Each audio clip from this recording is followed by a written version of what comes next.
Next जो हमारा topic है that is about the thyroid gland, और उसमें सबसे पहली जो डिजीज़ लिखी हुई है दैट इज़ थायरोग्लॉसल डक्ट सिस्ट। इसमें क्या होता है कि देखिए नॉर्मली क्या होता है कि जो थायराइड ग्लैंड होता है ना वो किस तरह से बन रहा होता है। पहले वो फोरामेन सीकम से एक्चुअली डेवलप होकर ना फाइनली यहाँ पे आता है, इधर यहाँ पे आके फिर लग जाता है, थायराइड ग्लैंड अपनी जगह पे आता है ना। लेकिन अगर ये परसिस्टेंट रह जाए वहाँ पे, मतलब कि थायराइड डेवलप हो रहा था बेस ऑफ टंग पे, कि टंग थी ना इसकी बेस पे डेवलप हो रहा था, फिर वहाँ से ये जो है एंटीरियर नेक में आ गया था, यहाँ पे आ गया था, नॉर्मली ऐसे हो रहा होता है ना। लेकिन क्या होता है कि जो ये थायरोग्लॉसल डक्ट होती है ये बाद में ख़त्म हो जाती है। जब थायराइड ग्लैंड यहाँ पे आके लग जाता है तो ये थायरोग्लॉसल डक्ट ख़त्म हो जाती है। लेकिन अब क्या होगा कि ये जब ये परसिस्ट करेगी, मतलब ये नॉर्मली जो एम्ब्रियोलॉजिकल लाइफ में ये परसिस्ट करती है, मतलब कि ये ख़त्म नहीं होती, इन्वॉल्यूट नहीं होती, तो उसकी वजह से क्या होती है कि वहाँ पे इसकी सिस्ट बन जाती है। इसको हम कहते हैं थायरोग्लॉसल डक्ट सिस्ट, ठीक है, जिसकी वजह से क्या होता है सिस्टिक डायलेशन हो जाती है थायरोग्लॉसल डक्ट की, और वो रेमनेंट रह जाता है, और इस तरह से हमें एंटीरियर नेक पे एक मास नज़र आता है। ठीक है, तो नॉर्मली क्या था, टंग पे वो ग्रो कर रहा था थायराइड ग्लैंड, नीचे आके उसने लग जाना था, वो थायरोग्लॉसल डक्ट जो थी उसने वहाँ से ख़त्म हो जाना था।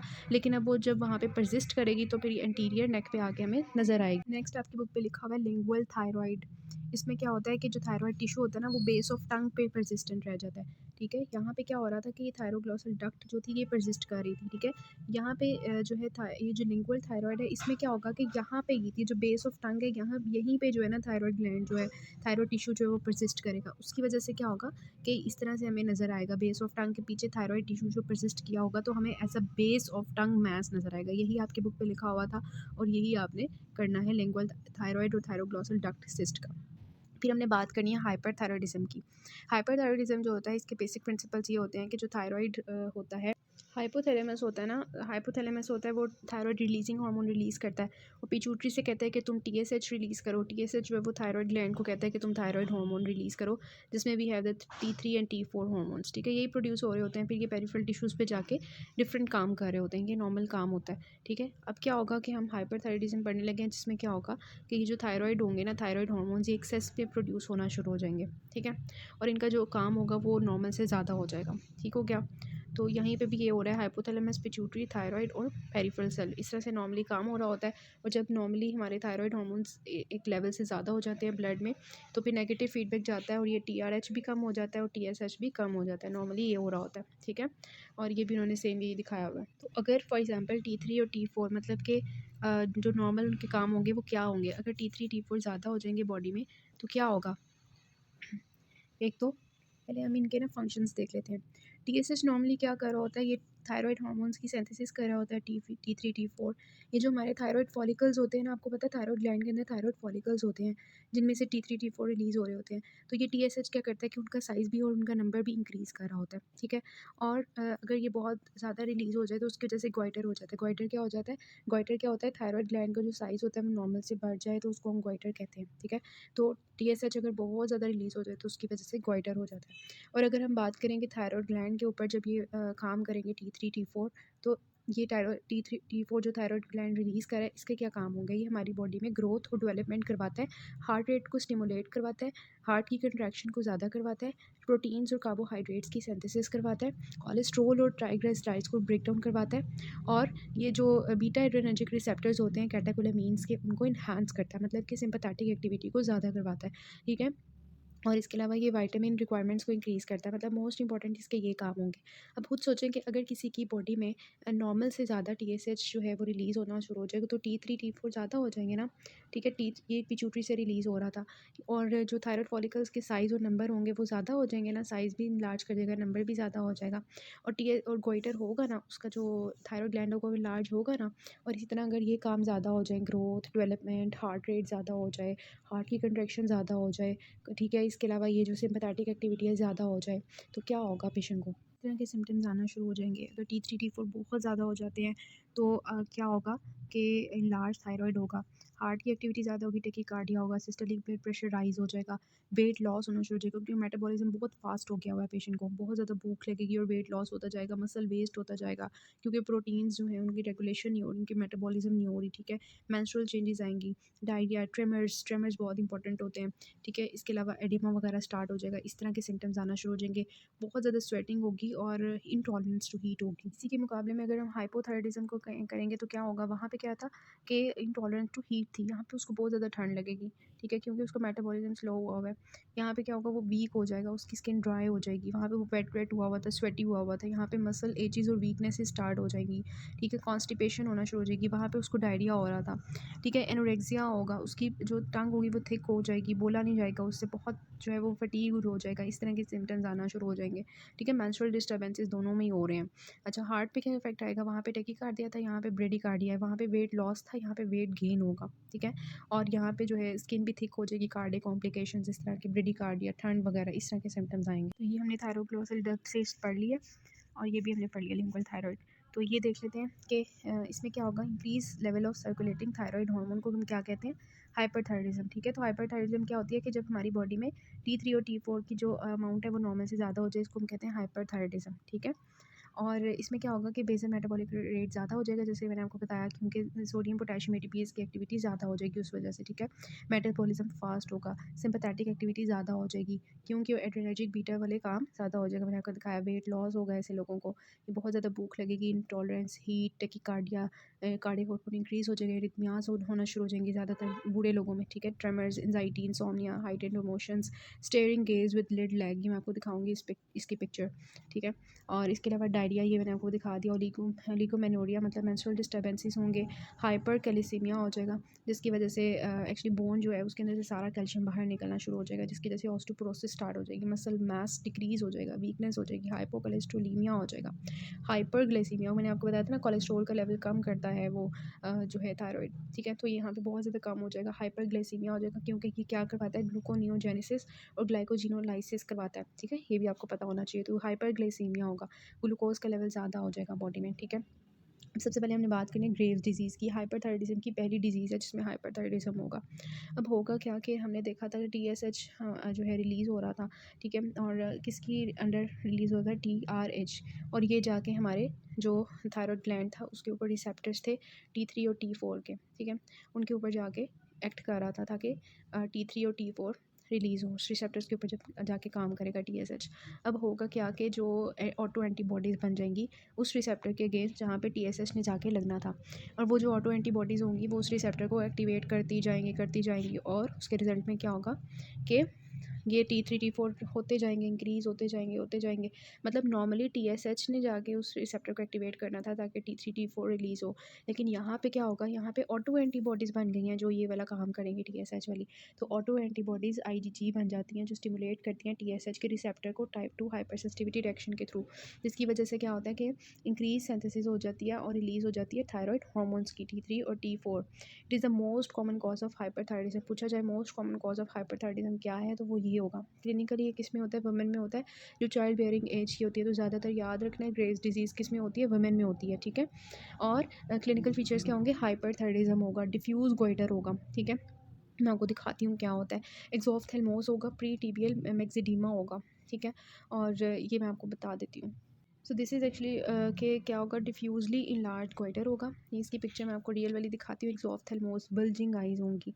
ये क्यों होती हैं बल्जिंग, ये देखिए TSH का जो रिसेप्टर है उसके अगेंस्ट एंटीबॉडीज़ बन गई हुई हैं, जिसकी वजह से एक्सेस थायराइड हार्मोन्स रिलीज़ होना शुरू हो गए, बल्जिंग आइज़ हैं और लार्ज थायराइड है, ठीक है। इस तरह से जो है ना डिफ्यूजली लार्ज हो जाता है गोइटर, ठीक है। सॉरी, थायराइड ग्लैंड डिफ्यूजली लार्ज होता है। एक और केस होता है ये वाला, ये मल्टी नोड्यूलर गोइटर है, इसमें मल्टी नोड्यूल्स बने हुए हैं, ठीक है। ये डिफ्यूजली लार्ज नहीं है। तो ये जो होता है ना डिफ्यूजली लार्ज गोइटर, ये ग्रेव्स डिजीज़ में इस तरह का होता है। This is actually the pre tibial myxoedema. अब ये क्यों होगा, ये जो डिफ्यूज गोइटर है ये इसलिए होगा ना, TSH के एक काम हमने देखा था कि ये जो थायराइड के फॉलिकल्स का साइज़ और नंबर इंक्रीज़ करवाता है, जब वो इंक्रीज़ हो जाएंगे डिफ्यूजली, तो उसकी वजह से क्या होगा, डिफ्यूजली लार्ज गोइटर होगा।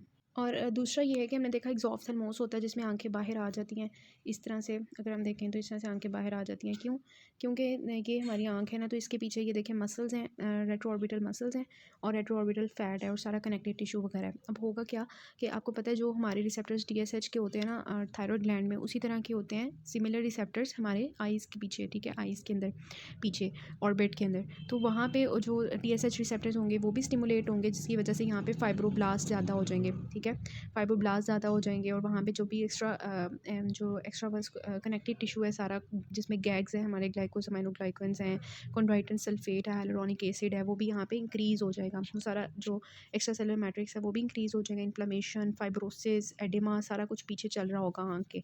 जब ये सारी चीज़ें आगे पीछे चलती जाएँगी तो क्या होगा, आँख आगे की तरफ पुश हो जाएगी, ठीक है, जिसकी वजह से जो है इस तरह से आँख हो जाएगी बड़ी सी, ठीक है। ये देखें मसल्स और फैट जो है, मसल्स सारा कितना इनलार्ज किया हुआ है आँख के पीछे, तो आँख सारी ऐसे बाहर आ जाएगी, ठीक है। This is actually एक्सॉफ्थेल्मोस।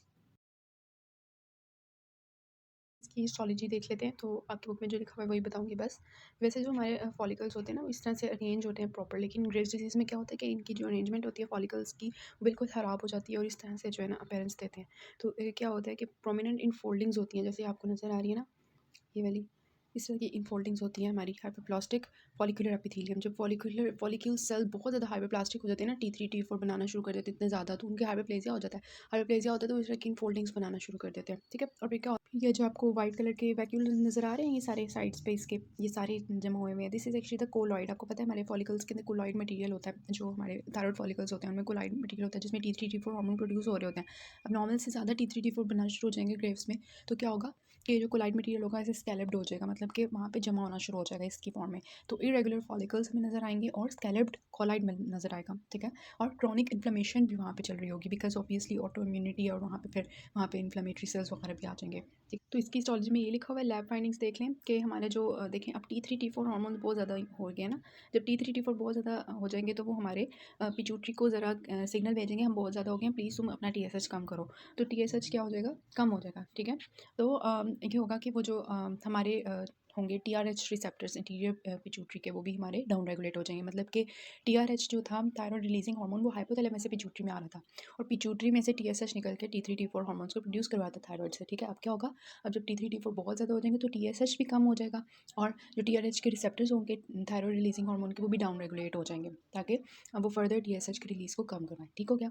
और क्या होगा, हाइपोकोलेस्ट्रोलीमिया हो जाएगा, क्योंकि पहले वो कोलेस्ट्रॉल को ज़्यादा कर रहे थे, ठीक है। अब क्या होगा, मतलब कि उसकी कोलेस्ट्रॉल की जो बैलेंस मेंटेन कर रहे थे, कोलेस्ट्रॉल को हमारी बॉडी में कम कर रहे थे, वो इनका प्रोटेक्टिव मैकेनिज्म था। लेकिन अब क्या होगा, अब ब्लड में कोलेस्ट्रॉल बहुत कम हो जाएगा, लैब फाइंडिंग में हमें कोलेस्ट्रॉल कम मिलेगा ब्लड के अंदर और ग्लूकोज का लेवल ज़्यादा मिलेगा। ऑब्वियसली मैंने आपको बताया कि ये एक्चुअली क्या करते हैं कि ग्लूकोनियोजेनेसिस करते हैं, ग्लाइकोजिनोलाइसिस करते हैं, इंसुलिन का लेवल कम करते हैं, जिसकी वजह से क्या होता है, इंसुलिन ग्लूकोज होता है हमारे सीने में ज़्यादा हो जाता है। तो ऐसे लोगों में हमें long with the T3 T4 hormone ज़्यादा हुआ होगा, TSH हमें कम मिलेगा, हाइपोकोलेस्ट्रोलीमिया मिलेगा, कोलेस्ट्रॉल कम मिलेगा, ग्लूकोज ज़्यादा मिलेगा, ठीक है। उसके बाद आ जाता है कि वही हमारे जनरल साइंस भी आ रहे होंगे, सिम्पैथेटिक स्टिमुलेशन के जो आ रहे होते हैं।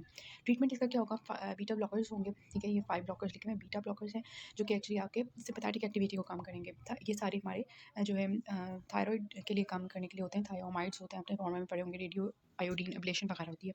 अच्छा, उसके बाद थायराइड स्टॉर्म, ठीक है। अब ये देखेंगे स्टॉर्म आ गया, मतलब कि अब ना तूफान आ गया, T3 T4 हार्मोन्स का तूफान आ गया, सिंपल सी बात है। तो अब इतना ज़्यादा तूफान आएगा तो उसकी वजह से क्या होगा कि फैटल होगा, पेशेंट मर जाएगा, ठीक है। तो क्या होगा, due to elevated catecholamines, catecholamines जो है इसमें बहुत ज़्यादा हो जाएंगे, उसकी वजह से मैसिव हार्मोन एक्सेस, ठीक है, usually in response to stress. कि जब भी ऐसे लोगों की जिनको फॉर एग्जांपल क्या होता है कि फॉर एग्जांपल ऐसे लोगों की जो है कोई भी स्ट्रेस आएगा, जैसे फॉर एग्जांपल उनकी सर्जरी होती है, फॉर एग्जांपल चाइल्ड बर्थ होती है, तो क्या होगा, एकदम से सिंपैथेटिक एक्टिविटी बहुत हाई हो जाएगी, ठीक है। आपको पता है ना, वो स्ट्रेस के केस में ज़्यादा होती है। तो ऐसे लोग जो है स्ट्रेस को कोप अप नहीं करवाएंगे, क्योंकि उनकी सिंपैथेटिक एक्टिविटी हद से ज़्यादा इंक्रीज़ हो जाएगी, कैटेकोलामीन्स रिलीज होते जाएंगे, ठीक है। और उसकी वजह से फिर थायराइड स्टॉर्म उसको कहेंगे।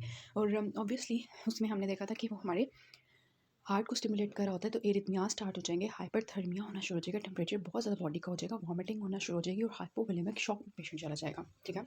इसका ट्रीटमेंट क्या होगा कि हम ऐसे लोगों को वही देंगे, प्रोपाइल थायोयूरेसिल देंगे, बीटा ब्लॉकर्स देंगे, स्टीरॉइड्स देंगे, ठीक है। और जो ये होता है ना हमारा प्रोपाइल थायोयूरेसिल, आपने पढ़ा होगा कि एक्चुअली क्या करता है कि हमारे जो पेरोक्सीडेज एंजाइम होता है ना, उस जो ऑक्सीडेशन करनी होती है हमारे उसकी मतलब ऑक्सीडेशन मतलब वो सारा जो स्टेप है, जो सारा स्टेप जिससे T3 T4 हार्मोन बन के आ रहा है बाहर, ठीक है। आपको पता है उसमें एक्चुअली सबसे पहले पेरोक्सीडेज होता है, वो हमारे आयोडीन को आयोडाइड को आयोडीन में कन्वर्ट करता है, फिर वो ऑर्गेनिफिकेशन होती है, वो अंदर फिर कपलिंग होती है, फिर थायराइड हार्मोन्स हमारे बनते हैं और फिर वहाँ पे जाके वो T4 जो हार्मोन होता है वो हमारे T3 में कन्वर्ट होता है। वो सारा मतलब थायराइड हार्मोन की सिंथेसिस में जो भी स्टेप्स हैं उनको प्रोपाइल थायोयूरेसिल जाके ब्लॉक करता है, ठीक है। फिर होता है मल्टी नोड्यूलर गोइटर, इसकी मैंने आपको पिक्चर भी दिखा दी थी कि एक डिफ्यूज्ड गोइटर होता है, जिसमें गोइटर क्या होता है, enlargement of thyroid gland, simple सी बात है। तो ग्रेव्स डिजीज़ में क्या हो रहा था, डिफ्यूजली इलाज था गोइटर, ठीक है, डिफ्यूजली इलाज थायरॉइड ग्लैंड था, तो हमने उसको कहा था डिफ्यूज़ गोइटर, ठीक है, जो मैंने आपको दिखाया था बिल्कुल डिफ्यूजली इलाज था, हर जगह से इक्वली इलाज था। लेकिन मल्टी नोड्यूलर में मैंने आपको दिखाया था कि उसके मल्टीपल नोड्यूल्स बने हुए थे, मल्टी नोड्यूलर गोइटर, तो इलाज थायरॉइड विद मल्टीपल नोड्यूल्स मिलेगा। क्यों? क्योंकि आयोडीन की डेफिशिएंसी है, ठीक है। आयोडीन की डेफिशिएंसी देखिए सिंपल सी बात होती है कि आयोडीन नहीं है, ठीक है। आयोडीन ने हमारे थायरॉइड ग्लैंड के अंदर आना था और फाइनली कन्वर्ट करना था इंटू T3 T4 हार्मोन्स, ठीक है, उनकी सिंथेसिस में टेक पार्ट करना था। अब ऐसे पेशेंट्स में जब आयोडीन नहीं होती तो T3 T4 हार्मोन्स नहीं बनते, ठीक है। तो वो क्या करते हैं नहीं बनते ना, तो वो हमारे क्या करते हैं हमारे TSH को कहते हैं ज़रा तुम रिलीज़ हो, हमें हमें निकालो बाहर, ठीक है, आयोडीन नहीं है, हम क्या करें, ठीक है। अब TSH जब रिलीज़ हो रहा होगा तो वो क्या करेगा, मैंने आपको बताया था इसके फंक्शंस के, ये T3 T4 हार्मोन्स के लेवल ज़्यादा करता है TSH। ये क्या करता है कि जो हमारे होते हैं फॉलिकल्स, उनका साइज़, उनका नंबर इंक्रीज़ करता है TSH, और ये क्या करता है, मैंने आपको बताया था कि ये गोइटर करवाता है TSH। तो अब TSH कहेगा चलो मैं रिलीज़ होता हूँ, तो मैं ज़्यादा करता हूँ T3 T4, लेकिन जब वो रिलीज़ होगा तो आयोडीन तो है ही नहीं है जिसने T3 T4 बनाना है, तो ये वाला काम तो वो कर ही नहीं पाएगा ना, T3 T4 हार्मोन वो बना ही नहीं पाएगा क्योंकि आयोडीन ही नहीं है। लेकिन वो करेगा क्या, वो अपने दोनों बाकी कौन ज़्यादा कर देगा, फॉलिकल्स का साइज़ इलाज करना शुरू कर देगा, उनका नंबरिंग इलाज करना शुरू कर देगा, और अनइक्वली करेगा, जिधर दिल करेगा जिस साइड से करेगा थायरॉइड ग्लैंड के स्टार्ट हो जाएगा उनकी कमाने के लिए। उसकी वजह से क्या होगा कि मल्टी नोड्यूलर गोइटर होगा, ठीक है, मतलब कि जगह जगह से जहाँ दिल किया थायरॉइड ग्लैंड को इलाज करवाना शुरू कर दिया उसके फॉलिकल्स के साइज़ और नंबर को, तो उससे क्या होगा, थायरॉइड एक मल्टी नोड्यूलर गोइटर बन जाएगा, सिंपल सी बात है, ठीक है। अब ये नॉन टॉक्सिक होता है यू थायरॉइड मीन्स कि इसमें देखें ना हाइपरथायराइडिज्म हो रही है और ना एज सच हाइपोथायराइडिज्म हो रही है, कुछ ना कुछ तो हाइपोथायराइडिज्म मतलब कुछ ना कुछ T3 T4 सब बन रहे होते हैं, तो एज सच ये इतना टॉक्सिक गोइटर नहीं है, ठीक है।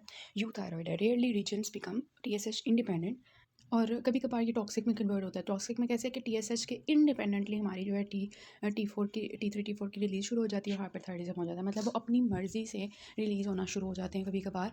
तो ये होता है कि वो TSH इंडिपेंडेंट हो सकता है कभी कभी, जिसको हम कहेंगे हाइपरथायराइडिज्म हो जाएगी तो फिर वो टॉक्सिक गोइटर बन जाएगा, ठीक है, मतलब यू थायरॉइड नहीं रहेगा। फिर आता है हाइपोथायराइडिज्म, तो इसको हम नेक्स्ट पार्ट से करते हैं।